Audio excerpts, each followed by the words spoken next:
The new update is out now. In this video, I want to go over how you can make the most of this new treasure chest event, getting those valuable rewards. Also, exactly how you should be doing your trait resonance, whether to chance unlock or to select them. There is also the new illusion workshop, which does have some pitfalls, particularly when using outfits that you need to be aware of. And otherwise, yes, a rework to the shop with some new items and some returning ones. We'll jump first to the new event and how to make the most of it. Every day, claim your lucky keys. These will go directly in your inventory, and I believe you need to keep them in your inventory and not add them to your bank storage. However, you also need to have 5 of these standard mystic keys. So you will purchase them here. You can see how many you have by opening your map. They're just here. You then need to go to any area pretty much. I like to go to the Greyclaw Forest. You need to find your mystic globe, interact with it, you get a reward, but it also now opens a mystic portal 100% of the time. You find the location of that mystic portal within the area that appears like normal, and you interact with it. It's going to consume one of the 5 lucky keys that you have. Be aware, you have 3 minutes once you accept this to complete the event.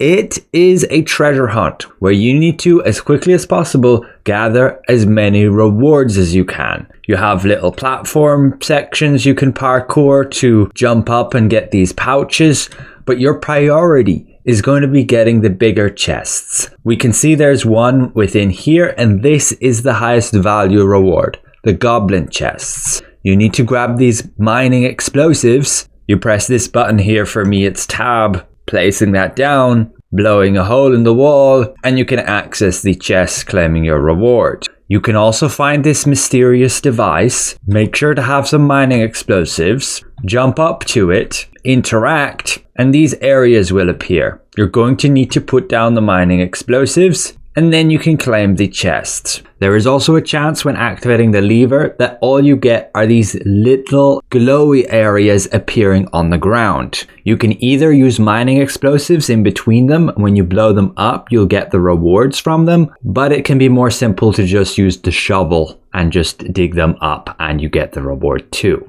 Once you are complete, it displays all the rewards you managed to obtain and you're finished. We got a random Amatoy.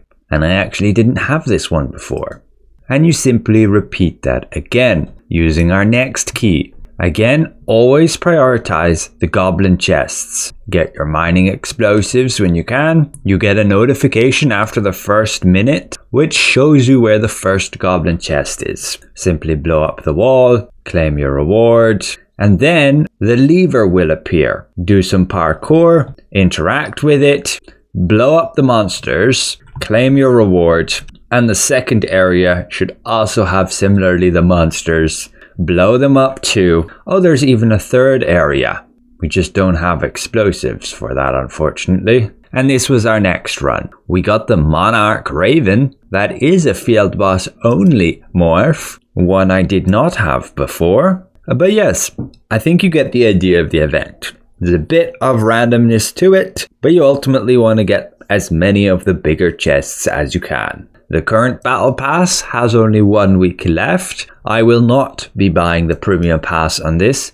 Yes, the rewards are okay, but nothing that you can't obtain just by playing the game in other areas. The most tempting thing is honestly the ores, as those are usually pretty time gated, and you will need them because we now have trait resonance. Once you have an item max traded out, you have the ability to unlock an additional trait, and this is for all the gear slots. I believe Questlog should be updating pretty soon to include trait resonance, but you can see with the Korean version, this is what it's going to be like. You select your item and then you can select the trait resonance here.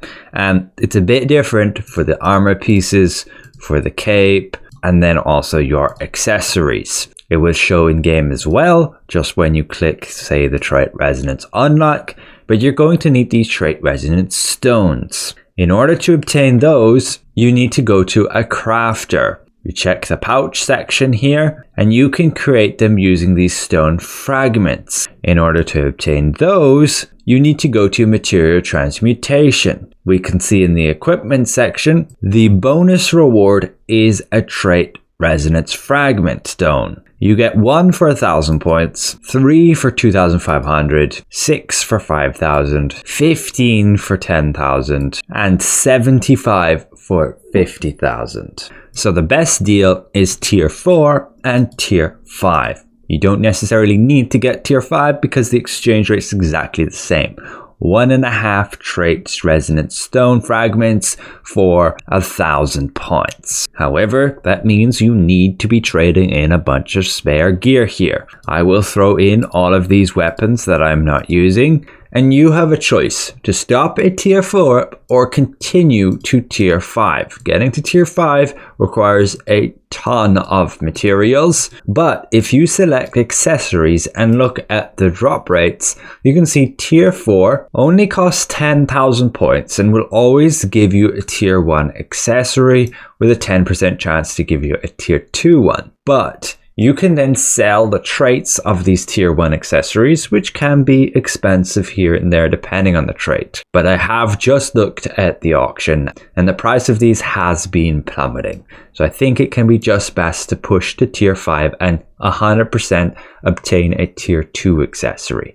Yes, it costs you a lot of points, but it's the exact same exchange rate and you get 75 stone fragments. So we convert all of these, it will cost you Solent, and in doing so, you obtain your reward, including those 75 trait resonance fragments.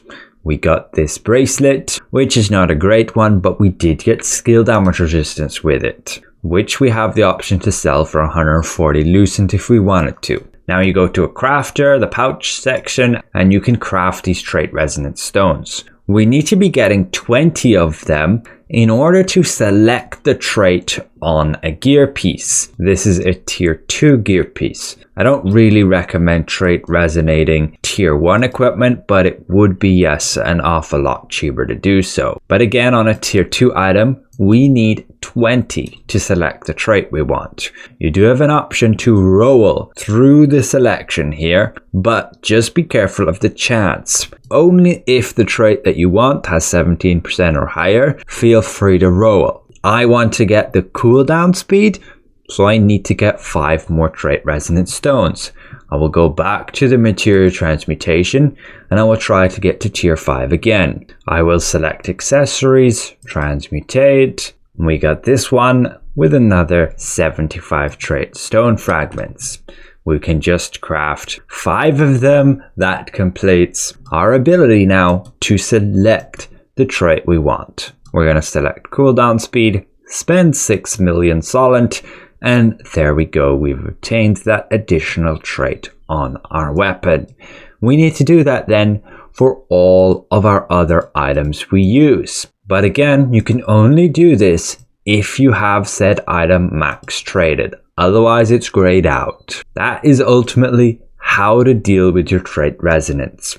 Again, do not randomly roll here unless your chance is 17.5% or higher to get the trait you want. Otherwise, always just go for the selection. Keep in mind your lithograph book should have some extra entries added, like this one right here, where you can get 10 trait resonance stones, or these ones here as well.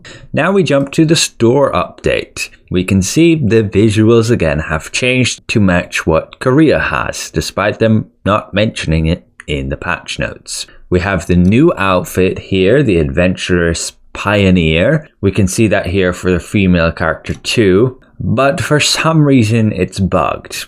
At least on the preview, it doesn't show that we can remove decorations or look at variants or even change the colors. See again, that window just disappears. There is a new glide morph, another one of these flying rabbit variants. The return of the Crimson Eclipse outfit comes in a bundle where you get this amatoy, this pose, some sewing thread and dyes. And again, for a female character, it's this very sexy outfit, which you can remove the decorations of, so it's like this. There is also the return of the Dawn Knight weapons. You can check all of the different ones out here, and they appear to have added the ability to color change these ones now, along with a few others, including the Zeus ones. And actually that's it. There is the return of the Ghost Town morph if you want it, and then these 4 Ame toys. A lot of Lucent for not really much point. You can also see they're now selling these illusion scrolls.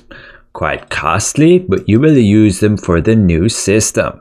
If you check your mirror boutique, there's the illusion workshop. The big thing to be careful of is if you are using an outfit, this system will not work for you. You're basically going to be able to unlock the visuals of certain armor pieces. You have all the different slots here, including capes, and in order to unlock these illusions, you need to first obtain said item. You will click on it and it gives you the option extract illusion. For a tier 1 item, it costs 2 illusion scrolls. For a tier 2 item, it costs you 3 illusion scrolls, and for a weapon, it costs you 6. So it gets very expensive to unlock all of these. But you do also then have the ability to dye these items with 3 different categories. So there's a lot of customization to be had for the appearance of your character, which is honestly a good thing. It just comes at a very heavy price tag. Just be careful though. If you're using an outfit,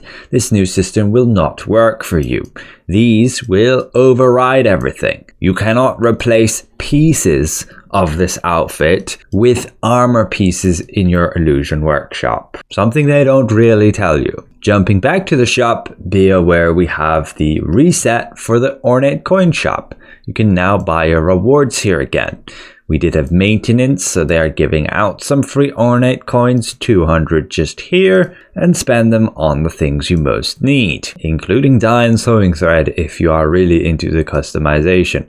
But I recommend the growth stones, your ink, extract stones, skill books if you still need them, and the precious blessing pouches. Visit your merchants, get your weekly sales, including all those extra ores here. You do want to do like field bosses for these medals, also do your dynamic events, 15 of them a week in order to get even more of these ores, get those guild rewards, including the trait conversion stones. And finally, your contract coin merchant, you will want to get 5 mystic keys every day for this new event, and then also your trade extracts and ink. But that's it for now. Thanks all for watching, and we'll see you in the next one.